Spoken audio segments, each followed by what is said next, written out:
देखिए फैक्ट्री में नकली पनीर कैसे बनता है। अगर बनते हुए देख लिए तो असली पनीर खाने से पहले भी 1000 बार सोचोगे। दोस्तों, बगैर दूध से पनीर आता कहां से है? हमारे भारत में लोग करोड़ों की कमाई करते हैं नकली पनीर बनाकर। नकली पनीर खाने से आपकी जान भी जा सकती है और केमिकल से बना हुआ नकली पनीर में धीमा जहर भी हो सकता है। जी हाँ, यह बिल्कुल सच है, धीमा जहर। लेकिन आप कैसे पहचान सकते हैं नकली पनीर? आइए जानते हैं। कुछ ही दिनों पहले पुणे की एक फैक्ट्री में 800 किलो का फेक पनीर पकड़ा गया था और मुंबई में भी 2500 किलो का फेक पनीर डिटेक्ट किया गया था, जो कि आपको जानलेवा बीमारी भी दे सकता है। अब आपने कितनी बार इस फेक पनीर को खाया है यह तो हम नहीं बता सकते, लेकिन यह फेक पनीर फैक्ट्री में कैसे बनता है और इस फेक पनीर को कैसे पहचान सकते हैं यह जरूर बता सकते हैं। तो चलिए नकली पनीर की असली जानकारी लेते हुए वीडियो को शुरू करते हैं। जैसे कि हमने कहा था कि रिसेंटली बहुत सारे जगह पर हजारों किलो का फेक पनीर पकड़ा गया था और ऐसे ही उसे क्वांटिटी में नकली पनीर बनाने के लिए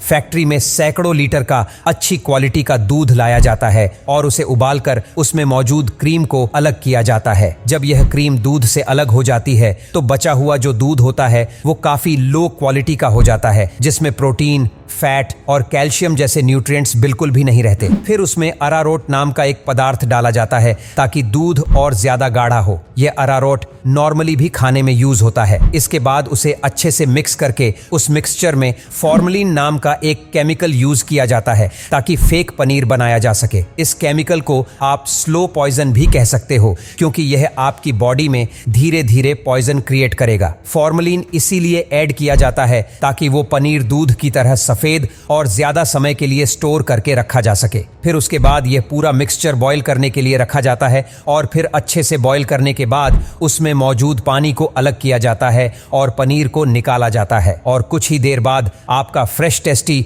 लेकिन नकली पनीर बनकर तैयार हो जाता है। कुछ फैक्ट्रीज तो ऐसी भी है जहां पर पनीर के लिए प्योर दूध की जगह दूध पाउडर का यूज किया जाता है, क्योंकि दूध पाउडर से नकली पनीर बहुत ज्यादा सॉफ्ट बन जाता है, जिससे असली और नकली पनीर में फर्क करना बहुत मुश्किल होता है। मिलावट करने वाले लोग और भी तरीकों से नकली पनीर बनाते हैं, जिसमें यह पहले प्रोसेस की तरह दूध में से क्रीम निकालकर उसे बहुत ही लो क्वालिटी बना दिया जाता है। लेकिन इसमें दूध को गाढ़ा बनाने के लिए अरारोट की जगह सोडियम कार्बोनेट यूज किया जाता है। यह सोडियम कार्बोनेट सोप, डिटर्जेंट और पेपर जैसी चीजों को मैन्युफैक्चरर करने के लिए यूज किया जाता है। नॉर्मल दूध में जो न्यूट्रिएंट्स होते हैं वह इस दूध में बिल्कुल भी नहीं होते हैं। इस खराब और गाढ़े दूध को बहुत देर तक लो फ्लेम पर पकाया जाता है और उसमें पाम ऑयल और बेकिंग पाउडर जैसे इंग्रेडिएंट मिलाए जाते हैं, जिससे नकली पनीर को असली पनीर जैसा सॉफ्टनेस और सफेदी आ जाती है। और कहीं ना कहीं लालच भी यहाँ बहुत बड़ा प्रॉब्लम बन जाता है। लेकिन आपके पनीर का नहीं,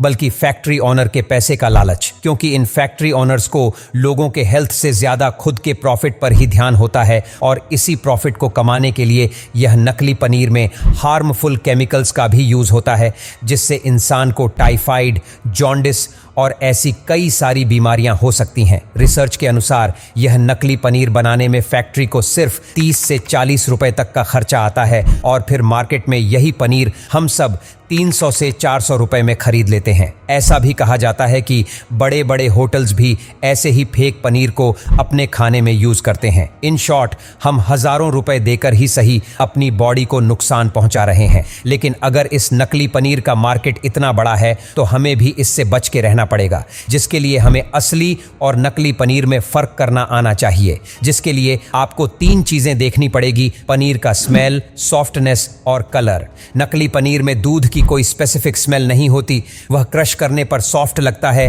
और दानेदार रहता है, लेकिन उसका कलर थोड़ा ऑफ वाइट या फिर क्रीमी होता है और असली पनीर की स्मेल दूध की तरह ही होती है। उसे क्रश करने पर दानेदार होने की बजाय क्ले की तरह सॉफ्ट होता है और उसका कलर भी दूध की तरह प्योर वाइट होता है।